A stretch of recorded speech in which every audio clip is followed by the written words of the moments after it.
Hello students, अभी हम 18 मार्च को जो सेकंड शिफ्ट में पेपर हुआ हम उसको एनालाइज करने वाले हैं।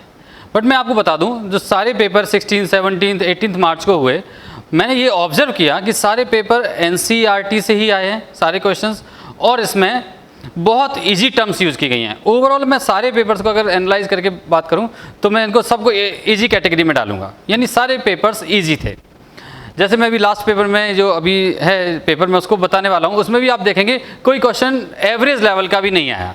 हाँ, कैलकुलेशन पार्ट कुछ ऐसा हो सकता है जैसे लोग एवरेज लेवल में, आप किसी को लॉग एंटी लॉग में प्रॉब्लम है तो बोलता है सर ये टिपिकल हो गया, वो अलग बात है। लेकिन एक्चुअली देखा जाए तो वो क्वेश्चन कोई टिपिकल नहीं है। आप मैथमेटिक्स कर रहे हैं, आप इंजीनियरिंग का एग्जाम दे रहे हैं और आपको लॉग एंटी लॉग में लेने प्रॉब्लम आ रही है तो फिर वो कंसिडरेबल नहीं होता, तो उसको हम उस कारण से कोई टिपिकल लेवल में रख नहीं सकते हैं, वो क्वेश्चन ईजी ही होता है।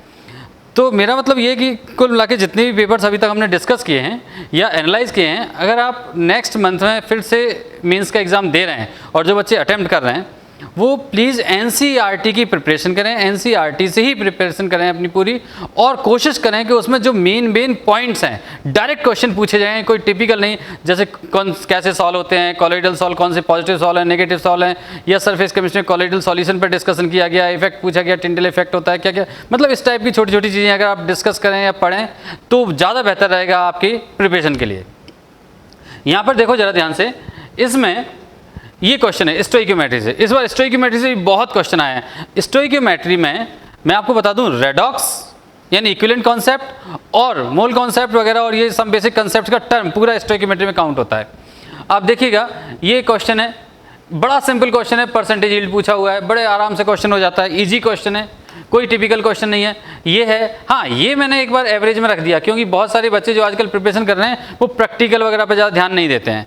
अच्छा, प्रैक्टिकल ध्यान नहीं देते और प्रैक्टिकल में बताया जाता है कि एक्सपेरिमेंट कई बार किया गया, जो वैल्यू कॉमन आ रही होती है उस वॉल्यूम को लेना होता है। तो आप अगर ऐसे क्वेश्चन को जानते हैं थोड़ा बहुत तो आप आराम से कर सकते थे। जैसे मुझे बच्चों से मिला तो बहुत सारे बच्चों ने इस क्वेश्चन को नहीं किया। क्यों नहीं किया? क्योंकि उसमें 5-6 वॉल्यूम थे, वो डिसाइड नहीं कर पाए थे कौन सा वॉल्यूम है। कुछ बच्चों ने इसका एवरेज निकाल लिया, पता नहीं क्यों निकाल लिया, मेरी समझ नहीं आया बिल्कुल भी कैसे निकाल लिया इस टाइप के क्वेश्चन, जबकि हम यहाँ पर अपनी क्लास में तक करवाते हैं कि भाई आपको 2-3 एक्सपेरिमेंट दिए हुए हैं, आप उसमें जो कॉमन वैल्यू आ रही है उसको यूज़ करो।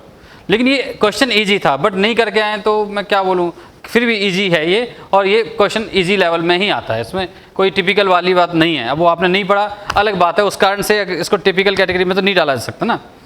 जैसे ये क्वेश्चन है बोर मॉडल पे, बड़े आसान से क्वेश्चन है, जरा सी भी थ्योरी पढ़ते हैं आपको क्वेश्चंस मिल जाते हैं।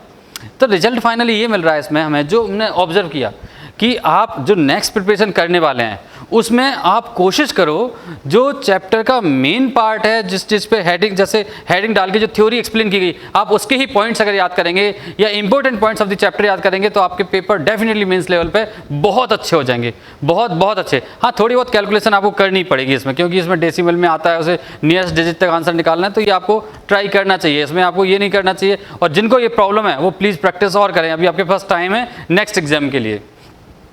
आयनिक इक्विलिब्रियम का बड़ा आसान सा क्वेश्चन था, बहुत सिंपल था, सॉल्युबिलिटी पे बेस्ड था, बहुत आसान क्वेश्चन है, कोई टिपिकल नहीं है, इजी क्वेश्चन है ये सब, इसमें कुछ बताने वाला पार्ट है नहीं।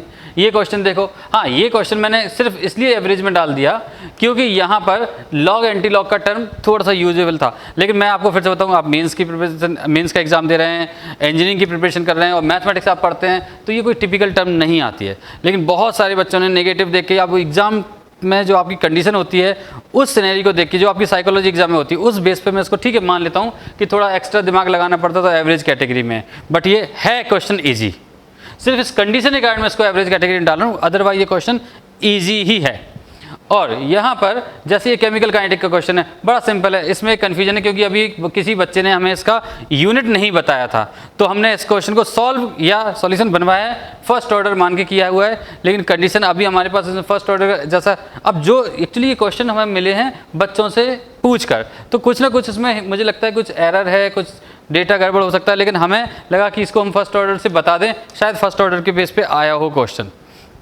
बट ठीक है, अगर यूनिट दी होती तो भी बात कर लेते जब से के की यूनिट की इस टर्म में आंसर निकालो या कुछ इस टाइप का होता तब। चलो खैर, लेकिन ये क्वेश्चन इजी है, इस टाइप का जो भी क्वेश्चन आता है चाहे वो जीरो ऑर्डर से फर्स्ट ऑर्डर से, बड़ा सिंपल क्वेश्चन है, फार्मूला बेस्ड क्वेश्चन है। फिर नेक्स्ट है हमारे पास जैसे लिक्विड सॉल्यूशन का क्वेश्चन है, बहुत सिंपल है, हर बार आ रहा है, सभी ऑलमोस्ट सभी पेपर में कहीं ना कहीं इस टाइप का क्वेश्चन मिल रहा है देखने को। और ये देखो ध्यान से, ये एक क्वेश्चन बड़ा सिंपल इलेक्ट्रोकेमिस्ट्री से, कुछ नहीं है, एडिशन सब्ट्रैक्शन का केस है, मतलब क्या मैथमेटिक्स है, बड़ी सिंपल मैथमेटिक्स है, कैलकुलेशन भी टिपिकल नहीं है। अब आप इन क्वेश्चन को कॉम्पिटिटिव लेवल में रखते हैं, जबकि आप आईआईटी, बहुत सारे बच्चे आईआईटी की प्रिपरेशन कर रहे हैं, क्रैक कर रहे हैं, तो आप इन क्वेश्चंस की अगर प्रिपरेशन कर सकते हैं और थोड़ी बहुत भी अच्छी कर सकते हैं तो नेक्स्ट एग्जाम के लिए भी बहुत अच्छी प्रिपरेशन करो। उम्मीद कर सकते हैं कि ऐसे ही एवरेज लेवल के या ईजी लेवल के ही क्वेश्चंस आएंगे। तो मैं उम्मीद करूंगा कि आप जब नेक्स्ट एग्जाम के लिए प्रिपरेशन करेंगे तो बहुत अच्छी प्रिपरेशन करेंगे।